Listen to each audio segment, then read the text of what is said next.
8 مارچ اور آپ کو پتہ ہے پاکستان میں 9 سے 8 مارچ کو ایک باہر ملک کی فنڈنگ نے ایک ماروی سلمت عورت تھی جس کے تھرو عورت مارچ کا آغاز کیا. اب اس مارچ میں شروع تک تو صرف کئی عورتوں کے حقوق کی بات تھی، لیکن رفتہ رفتہ اس میں وہ پینافلیکس لے کر آنے لگے احتجاج کے دوران کہ جو اسلام کے خلاف جملے، مجھے شادی نہیں کرنی، میں کھانا گرم کر کے نہیں دوں گی، اس طرح کے تمسخرانہ بےہودہ جملے لے کر لوگ مارکیٹ میں نکل پڑے. پھر بڑھتے بڑھتے بڑھتے ان کی جھلک کہاں تک پہنچ گئی کہ اس بار عورت مارچ میں انہوں نے ایک پلے کارڈ پر مطالبہ یہ لکھ دیا کہ گستاخ رسول کی سزا میں نرمی کی جائے. اب اندازہ کریں بات کہاں سے شروع ہوئی تھی اور کہاں جا کر پہنچی. یہ 8 مارچ کو ہی کیوں چنا ہے؟ کسی کی بات اس کا جواب؟ ایک بندے نے بولا حضرت آپ اس طرح سے اتنی سخت باتیں کرتے ہیں، دل کرتا آپ کے قریب ہو جاؤ لیکن پھر دور ہو جاتا آپ کی باتیں سن کر. میں نے کہا آپ کو پتہ ہے 8 مارچ کو رکھا گیا؟ بولا میں ایک فلم پڑھ رہا ہوں. میں نے کہا ایک فلم پڑھ رہا ہوں نا، اور لیڈر بھی اتنا اصول سے پڑھا ہوا ہے، تو یہ بتا کہ 8 مارچ کا دن عورتوں میں کیوں رکھا؟ کسی کو اس کا جواب ہے تو میں اس کی جھوٹیاں سر پر رکھوں گا. سیاستدانوں کو دل دینے کا یہ نتیجہ ہے. 8 مارچ کا دن اس لیے رکھا کہ 8 مارچ 1948 کو آپ کے بھاولپور کے اندر وہ کلندر دنیا سے رخصت ہوا جو خلیفہ کا پیر میل علی شاہ صاحب کا، جس نے 1935 میں 1926 سے لے کر 1935 تک قادیانیوں کے پرچے اڑائے اور احمد بشر کی عدالت سے لے کر بھاولپور کی عدالت تک 9 سال تک اکیلا سارے قادیانیوں کے سامنے ڈٹا رہا، اور قادیانیوں کا سب سے بڑا مناظر جلال الدین کو اس نے بڑی عدالت میں، بھاولپور عدالت میں زیر کیا اور اس کے سارے دلائل کو قدموں کے تلے لوٹ ڈالا، اور قادیانیت پر برِ صغیر میں سب سے پہلے آئینی طور پر، قانونی طور پر کافر ہونے کا خطرہ اور حکم صادر کیا، آئین بنایا، اس کا غصہ ہے 8 مارچ کو. لیکن بتاؤ کس کو پتا تھا؟ ان کا نام ہے پیر محمد محدث گوٹھوی رحمۃ اللہ علیہ. ہم بڑی چون کے لاتا ہوں بزرگوں کو، ان کے پوتے سے میرا رابطہ ہے الحمدللہ. کئی بار میرے محمد مسیح کو بلایا، بے شاست کو بلایا بھی تھا میں نے، خدا بخش مجھے صاحب کو. اور ان کا پوتا ہے جس کی ماں اور باپ کا کیس چلا تھا قادیانی سے، ان کی پھوپھی کی شادی قادیانی سے ہوئی تھی اور وہ ایک مسجد کا امام تھا ان کا والی. یہ 9 سال سے مقدمہ لڑا انہوں نے. اس دن کو انہوں نے قادیانی پر کاری ضرب تھی. قادیانی 1974 کا بھی ذکر کریں گے، سب کریں گے، لیکن کسی قادیانی سے پوچھو 1935 میں کیا ہوا تھا، کوئی نہیں بتائے گا. اور اس وقت ہمارے بڑے بڑے علماء پیچھے بیٹھے تھے، دیوبند کے، اہل حدیث کے سارے پیچھے بیٹھے تھے، لیکن اہل سنت کے وہ کلندر علی میں بھی میل علی شاہ صاحب کے خلیفہ غلام محمد محدث گوٹھوی علیہ الرحمہ نے قادیانیت کو اپنے قدموں میں روٹ کے رکھ دیا. اس لیے 8 مارچ کا دن نکالے. یہ ساری چیزیں بھی ملایا کرو. آج سے ہم کرنا کو کون سی تاریخ کو چھوڑا؟ یاد ہی کسی کو؟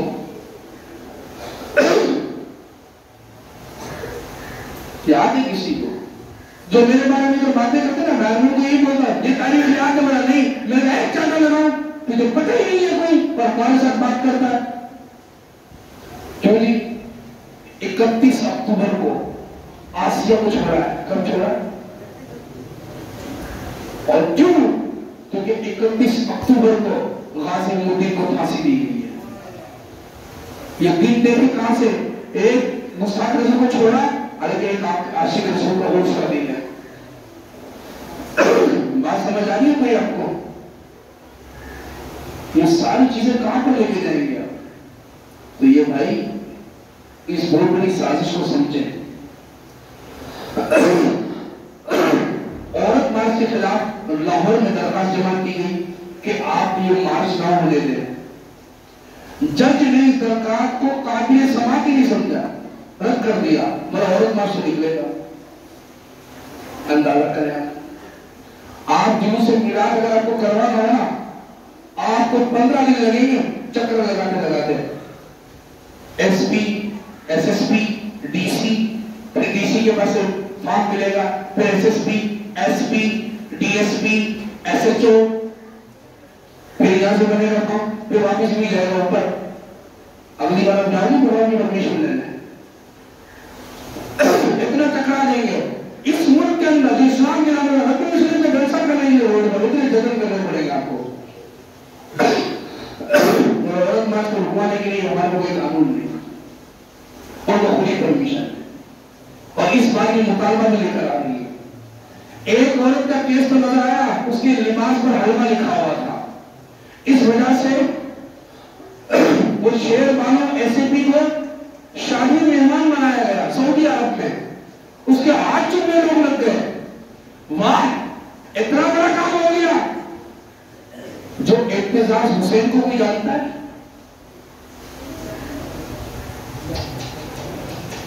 کیا کہوں میں اس لیے ساری عوامی باتیں اس لیے کرتا ہوں کہ ہمارے نام تو نہ کوئی علمی بات کر سکتا ہے، نہ کوئی پاکستان کی تاریخ پر بات کر سکتا ہے، نہ ایجوکیشن پر کوئی بات کر سکتا ہے. آئے کوئی ہمارے سامنے.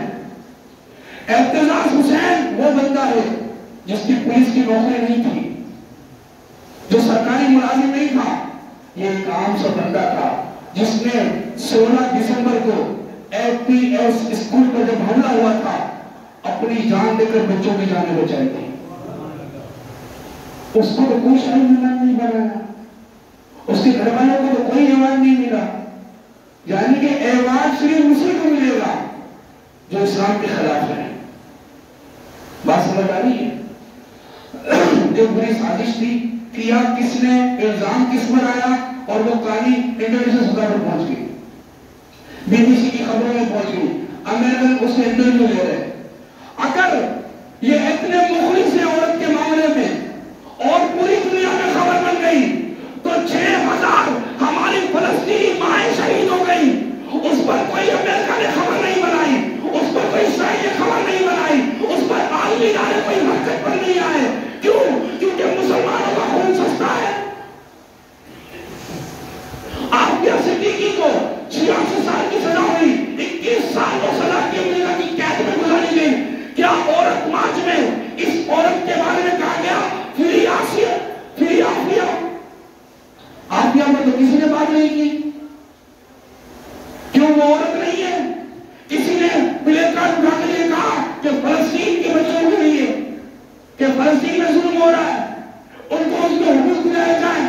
فلسطین کی ماؤں کے پیٹوں کے اندر بچوں کو کاٹا گیا، بموں سے اڑایا گیا. جو بچے بھی دنیا میں نہیں آئے تھے، جو دنیا میں دودھ پیتے بچے تھے، وہ بموں سے اڑ کے چچرے ہو گئے. کہاں گئے این جی اوز؟ کہاں گیا امریکہ؟ کہاں گیا عالمی میڈیا؟ یہ ہلنے والی خبر تو پوری دنیا میں چل گئی. جو مسلمانوں کا خون سڑکوں پر بہا پانی کی طرح، جو ایک ایک وقت میں 200 جنازے پر آئے گئے، زمین کم پڑ گئی، 13,000 بچے فلسطینی شہید ہو گئے. ایک عمارت کے سامنے امریکہ کا جنرل بھی اس کی تاب نہیں لا سکا، اس نے خود کو آگ لگا دی احتجاجاً. اور عالمی میڈیا خاموش ہے. اور پھر ہمیں کہتے ہیں کہ ہم نہ بولیں. کیا ہم اپنے حقوق کے لیے بات بھی نہ کر سکیں؟ اگر آپ نے نہیں بولا تو اگلا نمبر پھر آپ کا بھی ہوگا. ہم نے یہی سوچا تھا کہ شام کے بارے میں نہیں بولیں گے. ہمارا شام دیکھتے دیکھتے چلا گیا، یمن چلا گیا، عراق چلا گیا. پھر اب باری آ گئی فلسطین کی. اگلا نمبر ہمارا بھی ہو سکتا ہے. برما میں مسلمان کی بچیوں کے سینے کو کاٹ کر قیمے بنا کر کباب بنا کر کھائے گئے، اور زرداری کی بیٹی آسما نے اس کو سونے کا میڈل پہنایا گیا. کیا اس وقت تمہارے ایمان نہیں کھولے؟ اس وقت پیپلز پارٹی کے ساتھ تصویر کی جانے لوگوں کو شرم نہیں آئی؟ آئے میں بات کرتا ہوں، میں دکھاتا برما کی صدر کو زرداری کی بیٹی نے سونے کا کمرہ بنایا دیکھنی ہو تو. ہم سیاست کے خلاف نہیں ہے, ہم ظلم کے خلاف ہے جو ہم مسلمانوں کے ساتھ ہوا. ہمارے حقوق کوئی نہیں. 5,000 علماء نے اپنی جان دی ہے, 300 علماء کو دیکھو کہ آگے رکھ کے اڑا گئے اس پاکستان بنتے ہوئے. قائد اعظم نے, جواد علی شاہ صاحب نے, بچونی شریف نے, زکورہ شریف نے, مالکی شریف نے, ان بزرگوں نے قائد اعظم کے ساتھ مل کر ملک کو بنایا ہے. کیا ہمارا اتنا بھی حق نہیں بنتا اس پاکستان میں؟ بات اپنے زمین سے سوچے. کہاں کے 300 یونٹ بجلی فری ہو گئی؟ آگے اقتدار میں کہاں کی 300 یونٹ بجلی؟ 200 یونٹ فری بجلی کہاں گئی؟ لے لے ذرا, دکھائے ہمیں. پیٹرول بہت بڑھ گیا, جو کہہ رہے تھے ان کو ووٹ نہیں, نظام بدل نہیں ہے. کہاں بدلا نظام؟ صرف چہرے بدل, نظام نہیں کھڑا. ہمیں پتا ہے وہ ان کو بھی ڈرے. سارے چوری سے نہیں آتے, 50 ہوتے تو 100 ہوتے, 20 ہوتے تو 60 ہوتے.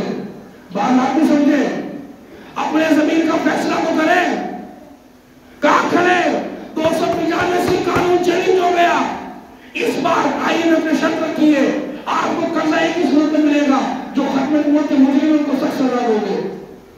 آپ ختم نبوت کے کام نہ کر سکے, جو کر رہے ان کی سزاؤں کے نام پر آپ پیسے لیں گے, ان کا سودا کریں گے. کہاں جا رہا ہے؟ پوچھو تو صحیح میرے لیڈر نے کیا کیا. سارے کرسیوں کی آپس میں لڑ رہے ہیں. اتنے بڑے پاکستان میں اسلام کی قانون پر حملہ ہو گیا, کوئی بولنے والا نہیں. اور بولے گیا وہ جمعے میں خطیب ہے نا, وہ صرف اسی کو مسئلہ ہے. بھائی مسئلہ اسی لیے یہ گھر میرا اپنا ہے, گھر میں میرے آگ لگی ہے, دعا تو مجھ سے ہی مل رہے گا. ہم اس پاکستان میں پیدا ہوئے, ہم ان کی اولاد ہیں جنہوں نے اپنا وطن چھوڑا ہے. ہم مہاجر ہیں, ہم ان کی اولاد ہیں جنہوں نے اپنا اجداد چھوڑے اپنے. ہم نے اپنی زمینیں چھوڑی ہے, اپنے اہل و عیال چھوڑے ہیں, سب چھوڑ کر اس وطن عظیم اسلام کے لیے آئے ہیں. تو ہمیں برا نہیں لگے گا تو کس کو برا لگے گا؟ یہ وطن سے محبت کرنے والے ہم نہیں ہوں گے تو کون ہوگا؟ ظاہری بات ہے, کوئی آپ کے گھر پہ قبضہ کرے گا تو آپ کی چیخیں نکلے گی, کسی پہلے والے کی نہیں نکلے گی. یہ پہلے والوں کا گھر نہیں, گھر آپ کا ہے, تو یہ وطن ہمارا گھر ہے. ہم آپس میں رشتے دار ہیں, اور رسول اللہ کی امتی ہونے کے ساتھ ہم آپس میں بھائی ہیں. تو مجھے تکلیف نہیں ہوئی. فلسطین کی زبان عربی ہے, کلمہ تو لا الہ الا اللہ ہے. عراقیوں کی زبان عربی ہے, کلمہ تو لا الہ الا اللہ ہے. کشمیر میں رہنے والی زبان ہند کو ہے, کلمہ تو لا الہ الا اللہ ہے. آپ سوچیں تو صحیح کس طرح ملک کو لے جانا چاہ رہی ہے. یہ عورت مارچ پر یہ کیوں تماشے کر رہی ہے حکومت؟ کون ان کو سپورٹ کرنے والا, کون ان کو اجازت دینے والا, سڑکوں پر لانے والا؟ میں نے جو قرآن کی آیت پڑھی, اس آیت کا ترجمہ سنیں گے آپ کے پاؤں کانپ جائیں گے. اللہ نے قرآن میں فرمایا سورہ نور کے اندر, لا تضربوهن بأرجلهن, کہ تم زمین پر پاؤں زور سے مت مارو. یہ خواتین سے کہا. عمرے پر کون پڑھ رہے, ہاتھ اوپر کرے, ہاتھ اوپر کرے تو مسئلہ ہو گئی. میں ٹیکس تھوڑی لے رہا ہوں, ماشاءاللہ آپ ہاتھ بھی سے رکھیں. آپ نے سنا مرنا پر بھاگے آپ, جب ہری بتی جاتی وہاں سے بھاگتے ہیں. کیا آپ کی خطوں میں باقی ہے؟ کیوں؟ لا اضربن برجلہن, قرآن میں کہ یہ اتنی تیز نہ بھاگے کہ اس کی آواز آئے. صفا مروا پر رب تعالیٰ نے اپنی ولی ہاجرہ رضی اللہ تعالیٰ کی یاد قائم کرنے کے لیے مردوں کو تو بھگایا, لیکن اسلام کی خواتین کو نہ بھگایا. کب تمہارے پاؤں کی آواز بھی اس مقدس زمین پر کوئی غیر نہ سنے تو یہ پیلے کارڈ اسلامی جمہوریہ پاکستان میں لے کر کھڑی ہو جائے. ان کو اجازت دینے والے اسلام کے غدار نہیں.